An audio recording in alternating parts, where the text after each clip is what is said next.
മര്യാദയ്ക്ക് സത്യം പറയുന്നതാണ് നിങ്ങൾക്ക് നല്ലത്. ഇനിയും എന്തെങ്കിലും മറച്ചു വെക്കുകയാണെന്നുണ്ടെങ്കിൽ പിന്നെ എനിക്ക് നിങ്ങളെ രക്ഷിക്കാൻ കഴിയില്ല. 5 വർഷം മുമ്പ് സംഭവിച്ചൊരു കാര്യമാണ്. ഞങ്ങൾ അന്ന് വീട് വാടകയ്ക്ക് കൊടുത്തു. കാരണം അച്ഛൻ റിട്ടയർ ആയ സമയമായിരുന്നു അത്. അപ്പൊ ഞങ്ങൾ കരുതി ഒരു എക്സ്ട്രാ ഇൻകം ആയിക്കോട്ടെ എന്ന്. ആദ്യത്തെ കുറച്ച് ദിവസം പ്രശ്നങ്ങളൊന്നും ഉണ്ടായില്ല.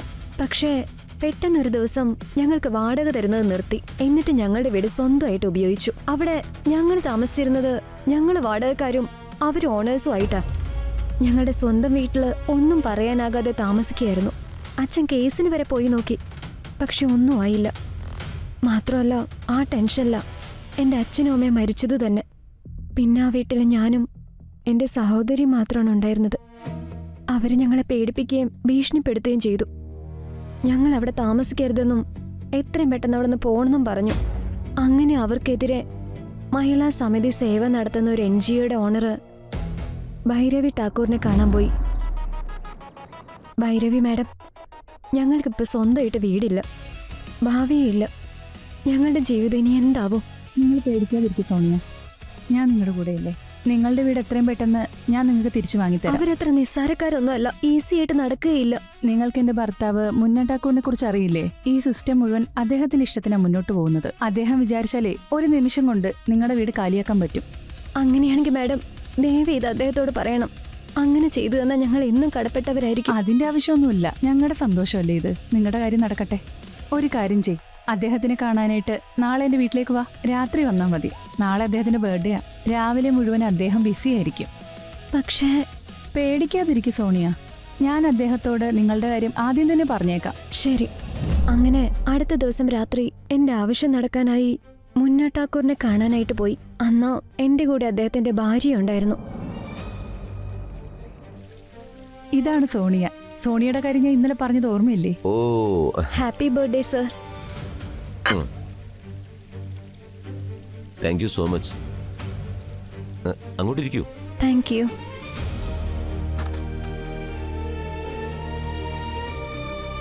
അപ്പൊ സോണിയ, ഞാൻ പോയിട്ട് വരാം. ഇദ്ദേഹത്തിനോട് നിന്റെ എല്ലാ പ്രശ്നവും പറഞ്ഞോളൂ. ഒന്നും കൊണ്ട് പേടിക്കണ്ട. Happy birthday.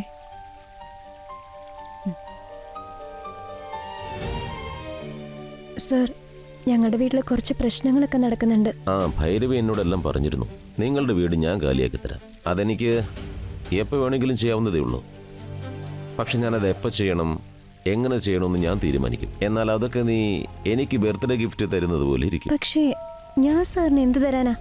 സാറിന് എല്ലാം ഉണ്ടല്ലോ. അല്ല, താൻ പേടിക്കേണ്ട കാര്യമൊന്നുമില്ല. ഞാൻ വെറുതെ പറഞ്ഞതല്ലേ. താൻ ആ ജ്യൂസ് എടുത്ത് കുടിക്കടൂ. താൻ ഈ ജ്യൂസ് കുടിച്ചാൽ എൻ്റെ ബർത്ത്ഡേ ഗിഫ്റ്റായി ഞാനത് സ്വീകരിച്ചോളാം.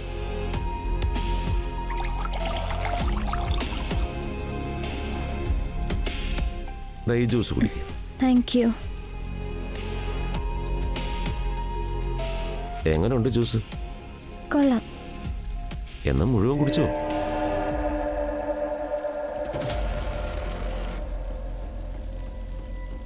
എനിക്ക് തല കറങ്ങുന്നത് പോലെ ഉണ്ട്. ഇത് തലകറക്കമല്ല, ലഹരി പിടിച്ചതാ. ലഹരി. നീ ഒരു പാവമാണല്ലോ. ഈ പാവപ്പെട്ടവരോട് മാത്രമാണ് ഇങ്ങനെയുള്ളൊരു പ്രശ്നം ഉണ്ടാക്കാൻ വരുന്നത്. നിനക്ക് നിന്റെ വീട് തിരികെ വേണമെന്നുണ്ടെങ്കിൽ നിന്റെ ഈ പാവത്തരമൊക്കെ ആദ്യം മാറ്റിയെടുക്കണം. മനസ്സിലായോ ഞാൻ എന്താ പറഞ്ഞെന്ന്?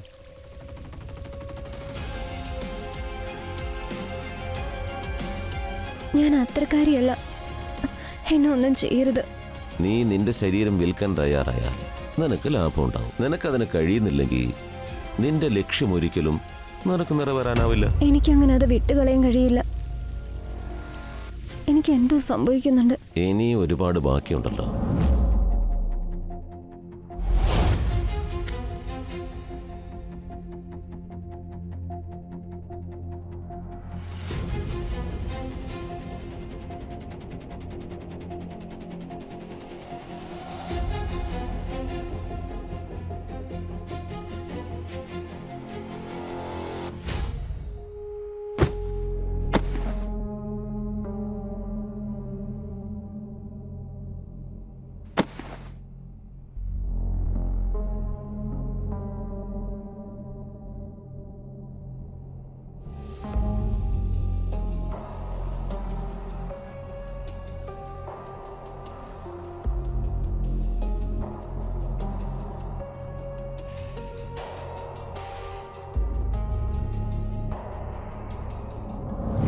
ആ ജ്യൂസ് കുടിച്ചതിന് ശേഷം ഞാൻ അവരുടെ ഇരയായി മാറി. എന്നെ സത്യത്തിൽ വഞ്ചിക്കുകയായിരുന്നു. എനിക്ക് ബോധം വന്നപ്പോഴേക്കും അയാൾ അവിടെ നിന്ന് രക്ഷപ്പെട്ട് കഴിഞ്ഞിരുന്നു. പിറ്റേ ദിവസം ഞങ്ങളുടെ വീടും കാലിയായി കിട്ടി. അങ്ങനെ എൻ്റെ സഹോദരി ശ്രേയയ്ക്ക് സത്യത്തിൽ സന്തോഷമായി. ചേച്ചി, അവസാനം നമ്മുടെ വീട് കാലിയായി കിട്ടി. അവര് പോയപ്പോ തന്നെ നമുക്ക് എന്ത് സമാധാനം നോക്ക്. ഇനി നമുക്ക് ഈ ബാൽക്കണിയിൽ എങ്ങനെ വേണേലും നടക്കാലോ. ഇനി ഈ വീട് മുഴുവൻ നമ്മുടേത് മാത്രമാ. എന്ത് ചെയ്യാൻ കഴിയും? പാർട്ടി നടത്താൻ പറ്റും. ഇന്ന് നമുക്ക് സ്വാതന്ത്ര്യത്തിന്റെ ദിവസമാണ്. സ്വാതന്ത്ര്യത്തിന് വേണ്ടി ബലി കൊടുക്കേണ്ടതായി വരും ശ്രേയ. ചേച്ചി പറഞ്ഞ സത്യമാ. നമ്മുടെ അച്ഛനമ്മയും മനസമാധാനം ഇല്ലാതല്ലേ മരിച്ചത്. നമ്മൾ ഇത്രയും വർഷം ശ്രമിച്ചിട്ടും ചെയ്യാൻ കഴിയാത്ത കാര്യം മുന്ന ടാക്കൂർ ഒരൊറ്റ ദിവസം കൊണ്ട് ചെയ്തില്ലേ? എനിക്ക് അദ്ദേഹത്തിനെ കാണണം. വേണ്ട, അതിന്റെ ആവശ്യമില്ല. നീ നിന്റെ പഠിത്തത്തിൽ ശ്രദ്ധിച്ചാൽ മതി. നിനക്ക് വേണ്ടി ഞാൻ താങ്ക്സ് പറഞ്ഞോളാം. ശരി, ചേച്ചി ഒന്നും പറയണ്ട. ഞാൻ എന്തെങ്കിലും ഒരു ദിവസം അദ്ദേഹത്തെ നേരിട്ട് കണ്ട് പറഞ്ഞോളാം. എന്തായാലും വാ ചേച്ചി, നമുക്ക് എന്തെങ്കിലും നന്നായിട്ട് കുക്ക് ചെയ്യാം. സന്തോഷമല്ലേ? നീ ചെല്ല്, ഞാൻ വന്നോളാം. ശരി ചേച്ചി, വേഗം വരണേ.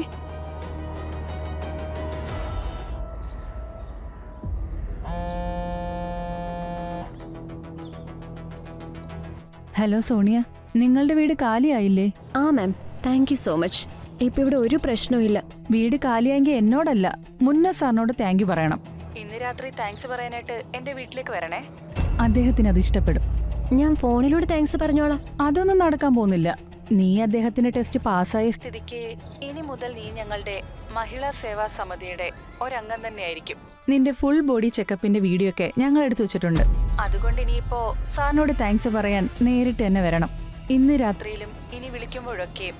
മനസ്സിലായല്ലോ?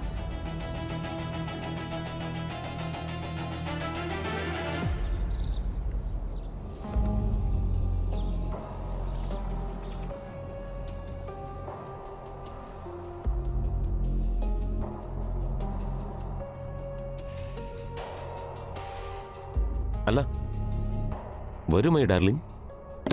എത്ര നേരമായി തനിക്ക് വേണ്ടി ഞാൻ വെയിറ്റ് ചെയ്യുന്നു. വാ, ഇവിടെ വന്നിരിക്കുക. ആ ഡോറടച്ച്.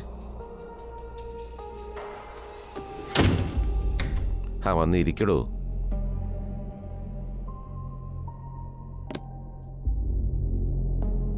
ഇനി മുതൽ ജ്യൂസ് ഇല്ലാത്ത കാര്യങ്ങളൊക്കെ നടക്കുമല്ലോ. ഏയ്, എന്തിനെങ്ങനെ പേടിക്കുന്നത്? ഒന്ന് പറയട്ടെ. ഇനി നീ ഈ നാട്ടിൽ ആരെയും പേടിക്കേണ്ട ആവശ്യമില്ല. മനസ്സിലായോ? ഞാനല്ലാതെ മറ്റാരും നിന്നൊന്ന് തൊടാൻ പോലും വരില്ല. നിനക്കറിയോ, ഞാനിന്ന് വല്ലാത്ത ക്ഷീണത്തിലാ. ദേ അവിടെ കുറച്ച് എണ്ണ എടുത്ത് വെച്ചിട്ടുണ്ട്. ഒന്ന് മസാജ് ചെയ്യാൻ പറ്റുമോ? നിന്റെ കൈ തൊട്ടാ എൻ്റെ ശരീരത്തിലെ വേദനകളൊക്കെ പമ്പടക്കും. പിന്നെ എല്ലാം വളരെ സ്മൂത്ത് ആവില്ലേ? ചെയ്യില്ലേ?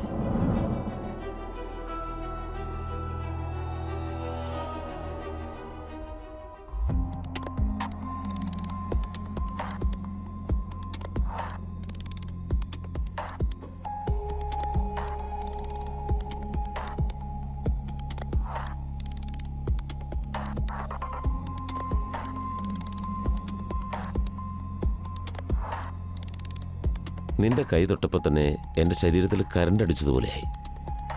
ഞാൻ പറഞ്ഞില്ലേ ഇന്ന് അടിപൊളിയായിരിക്കുമെന്ന്.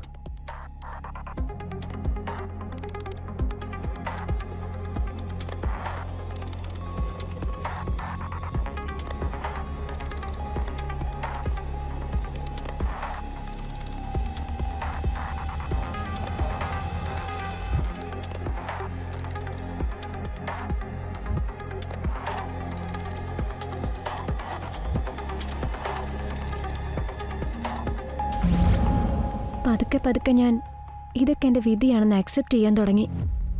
മുന്ന ടാക്കൂർ എന്നെ എപ്പോഴൊക്കെ വിളിച്ചാലും എനിക്ക് പോകേണ്ടതായി വന്നു. അങ്ങനെ ചെയ്ത് 1 വർഷം കടന്നുപോയി. പിന്നെയും മുന്ന ടാക്കൂറിൻ്റെ ബർത്ത്ഡേ വന്നു.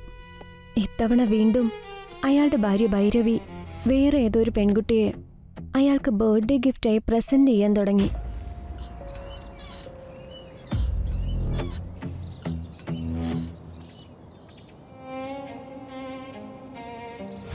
ചേച്ചി, ദാ കോഫി.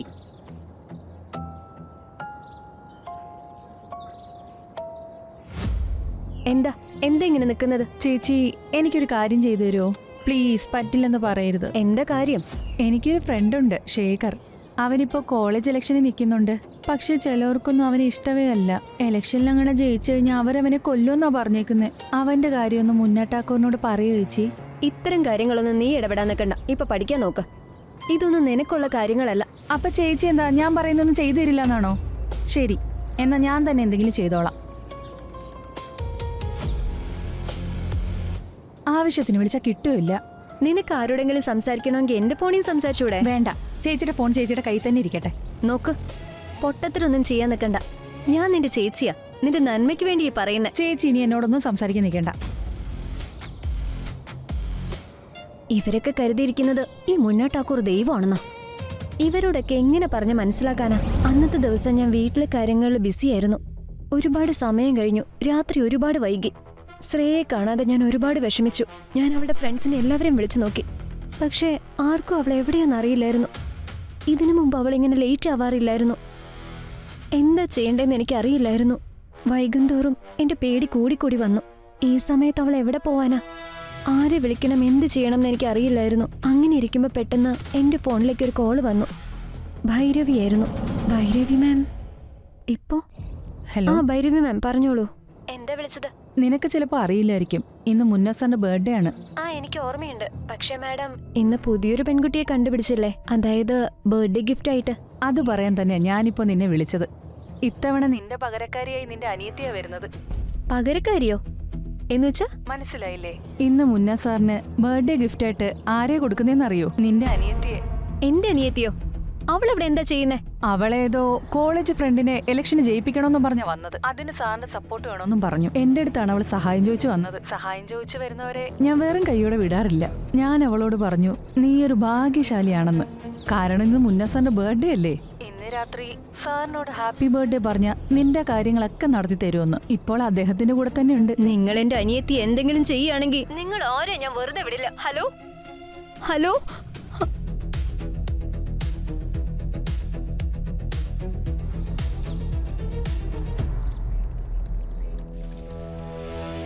മുന്നേ സാർ, സാറിന്റെ ബർത്ത്ഡേക്ക് എന്റെ എല്ലാ വിശ്വസും. Thank you so much. എനിക്ക് സാറിനെ കാണണമെന്നുണ്ടായിരുന്നു, താങ്ക്സും പറയണമെന്നുണ്ടായിരുന്നു. സാറല്ലേ ഞങ്ങളുടെ വീട് കാലിയാക്കി തന്നത്. വലിയൊരു സഹായം ഞങ്ങളോട് ചെയ്ത്. ഞങ്ങൾക്ക് അത്രയും വലിയൊരു കാര്യം ചെയ്തതിന് താങ്ക്സ് പറയണമെന്ന് കുറെ നാളായിട്ട് വിചാരിക്കുന്നു. ആക്ച്വലി എനിക്ക് മറ്റൊരു പ്രശ്നവും കൂടി ഉണ്ട്. അതാ കോളേജിലെ ഇലക്ഷന്റെ കാര്യമല്ലേ? ഭൈരവി എന്നോട് പറഞ്ഞിരുന്നു, നിന്റെ ഏതോ ഫ്രണ്ട് കോളേജ് ഇലക്ഷനിൽ മത്സരിക്കുന്നത് കൊണ്ട് പ്രശ്നമുണ്ടെന്നല്ലേ. താൻ ടെൻഷൻ ആവണ്ട, ഞാനില്ലേ, എല്ലാം ഞാൻ ശരിയായിക്കോളാം. ഓക്കെ, ജ്യൂസ് എടുക്ക്. ഹാബിറ്റ്. ആ ജ്യൂസ് കുടിച്ചോടൂ. ഞങ്ങളുടെ കൂടെ ജ്യൂസ് കുടിക്കുന്നവരുടെ എല്ലാ കാര്യങ്ങളും സാധിക്കാറുണ്ട്. എനിക്ക് മനസ്സിലാവുന്നില്ല. തമാശ പറഞ്ഞതാ ഞാൻ. ജ്യൂസ് കുടിക്കേ.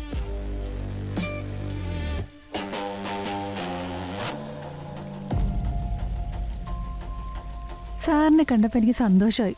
സാർ എന്ത് സിമ്പിളാണ്. എന്റെ സിമ്പിൾ വേർഷൻ നീ ഇതുവരെ കണ്ടിട്ടില്ല.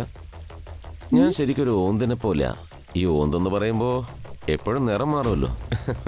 ചിലപ്പോ ഞാൻ ക്രൂരനാകും. എന്ത് സാറി പറയുന്നേ? വെറുതെ തമാശ പറയുന്നതാ. നീ ജ്യൂസ് കുടിക്കേ. സാറ് ശരിക്കും തമാശക്കാരനാ. അതെ അതെ. എനിക്കെന്തോ സംഭവിക്കുന്നുണ്ട്. എന്തോ സംഭവിക്കുന്നതല്ല, അത് ലഹരിയാണ്. എന്ത് ലഹരി? അറിയാൻ എത്ര ധൃതിയായോ? ഒന്ന് വെയിറ്റ് ചെയ്യടോ, പറഞ്ഞു തരാം. ഇപ്പൊ എങ്ങനുണ്ട്? നല്ല രസമുണ്ട്.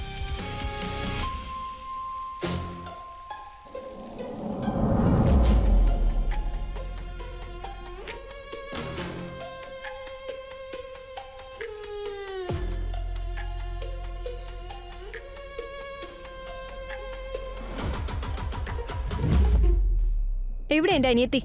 നീ എന്താ ഇവിടെ? എന്റെ അനിയത്തെ നശിപ്പിക്കാൻ ഞാൻ സമ്മതിക്കില്ല. ഞാൻ അവളെ കൊണ്ടുപോകാൻ വന്നതാ. മുന്നയുടെ ബർത്ത്ഡേ ഗിഫ്റ്റാണ് ശ്രേയ. അദ്ദേഹത്തിനോടൊപ്പം തന്നെ ആയിരിക്കും ഇന്ന് രാത്രി. നേരം വെളുത്തു കഴിഞ്ഞാൽ അവളെ എങ്ങോട്ട് വേണമെങ്കിലും കൊണ്ടുപോയിക്കോ. എന്റെ അനിയത്തെ വെറുതെ വിടണം പ്ലീസ്. ഇനി വിടാൻ പറ്റില്ല. നീ കാര്യം മനസ്സിലാക്കാൻ നോക്ക്. ഇവിടെ ഒരു റൂളുണ്ട്. ആ റൂള് തെറ്റിക്കാനും പാടില്ല. രാവിലെ ശ്രേയ ഒരു പ്രശ്നമില്ലാതെ നിന്റെ വീട്ടിലേക്ക് തിരിച്ചു വന്നോളൂ. അന്ന് ഞാൻ തിരിച്ചുപോയി. പക്ഷെ ഞാൻ ഒരു തീരുമാനം എടുത്തിരുന്നു. ഇനി മുന്നേറെടുത്ത് ഞങ്ങൾ ഒരിക്കലും പോവില്ലെന്ന്.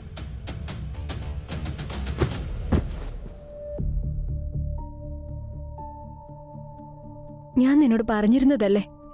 ഇനി കരഞ്ഞിട്ട് ഒരു കാര്യമില്ല. എനിക്കാകെ നീ മുന്നേ കാണരുതെന്നേ ഉണ്ടായിരുന്നുള്ളൂ. കഴിഞ്ഞ രാത്രി നിനക്ക് സംഭവിച്ചത് കഴിഞ്ഞ 1 വർഷമായി ഞാൻ അനുഭവിക്കുക.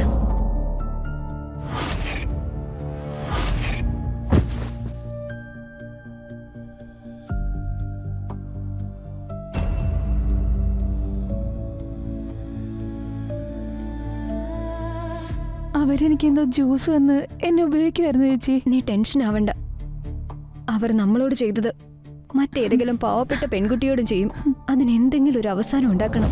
എനിക്ക് മുന്നേ ടാക്കൂറിനെ എങ്ങനെയെങ്കിലും ഇല്ലാതാക്കണം. ഞാൻ അയാളെ വിളിച്ചു. ഞാൻ വരുന്നു എന്ന് പറഞ്ഞു. അയാൾക്കപ്പോ എന്റെ അനിയത്തി ശ്രേയയെ വിളിക്കണമെന്നായിരുന്നു. ഞാൻ പറഞ്ഞു അവളുടെ ഹെൽത്ത് തീരെ ഓക്കെ അല്ലെന്ന്. എന്നിട്ട് ഞാൻ അയാളുടെ വീട്ടിലേക്ക് പോയി.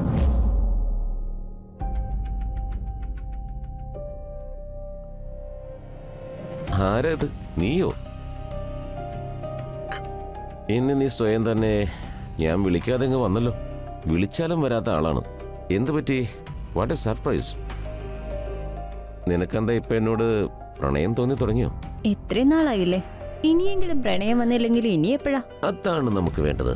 നീ എന്റെ മനസ്സിൽ ഇടിച്ചങ്ങ് കയറി. പിന്നെ വേറൊരു കാര്യം, നിന്റെ അനിയത്തിയുടെ കൂടെ ഭയങ്കര രസമായിരുന്നു. എനിക്കിപ്പോ അവളോട് അസൂയ ഉള്ളത്. ഇനിയിപ്പോ സാർ എന്നെങ്ങാനും വിട്ട് സ്നേഹം മുഴുവനും അവൾക്ക് കൊടുത്താലോ? നീ എന്തൊക്കെ ഈ പറയുന്നത്? നോക്ക്, ചിക്കൻ കറിക്ക് പ്രത്യേക ഒരു ടേസ്റ്റാണ്, ബീഫിന് അതിലും നല്ല ടേസ്റ്റാണ്. എൻ്റെ വൈഫാണെങ്കിൽ ഒരു ബിരിയാണി പോലെയാ. ഇടയ്ക്ക് ഞാൻ അവളെയും ടേസ്റ്റ് ചെയ്ത് നോക്കാറുണ്ട്. നീ ഒന്നുകൊണ്ട് പേടിക്കണ്ട. നിനക്ക് വേണ്ട ഇമ്പോർട്ടൻസ് തീർച്ചയായിട്ടും നിനക്ക് കിട്ടും. പോരെ? എനിക്കറിയാം. അതുകൊണ്ടല്ലേ എനിക്ക് നിങ്ങളോട് ഇത്രയും ഇഷ്ടം. സീരിയസ്ലി? ഇന്ന് ഞാൻ സാറിന് വേണ്ടി ഒരു സാധനം കൊണ്ടുവന്നിട്ടുണ്ട്. ഒരു ഗ്ലാസ് എടുക്കട്ടെ? വേണ്ട വേണ്ട, ഞാൻ സ്വയം കുക്ക് ചെയ്തതാ. എന്റെ സ്നേഹത്തിന്റെ അടയാളം. ഓഹോ. ഇത് ഞാൻ എന്റെ കൈ കൊണ്ടുണ്ടാക്കിയതാ, സാറിന് വേണ്ടി മാത്രം. എന്റെ കൈ കൊണ്ടുണ്ടാക്കിയ സാധനം എന്റെ കൈ കൊണ്ട് തന്നെ കഴിപ്പിക്കണ്ടേ? എവിടെ വാതുറക്ക? എന്നോട് ഇത്ര സ്നേഹമായിരുന്നല്ലേ? ഇത്ര വലുതോ? കഴിക്കട്ടെ?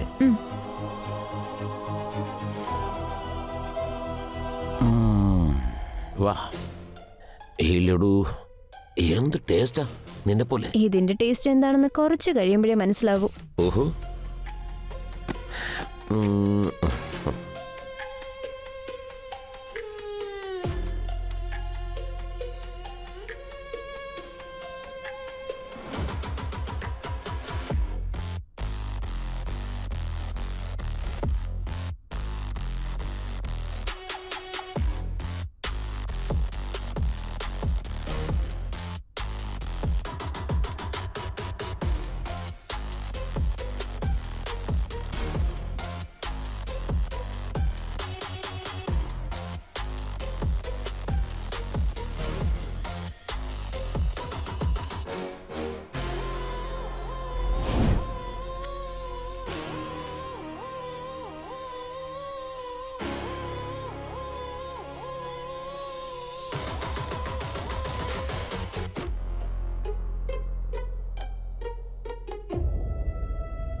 നീ എനിക്ക് എന്താ തന്നത്? നിനക്കുള്ള മരണം.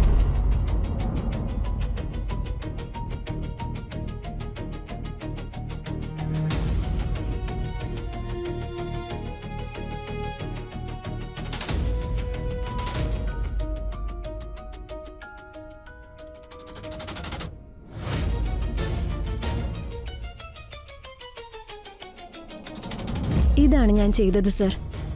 സാറിന് ഞാൻ ചെയ്തതൊരു തെറ്റായിട്ട് തോന്നുന്നുണ്ടോ? ഞാൻ എന്തോ ചിന്തിക്കട്ടെ, പക്ഷെ നിയമത്തിന്റെ കണ്ണിൽ താൻ തെറ്റുകാരി തന്നെയാ.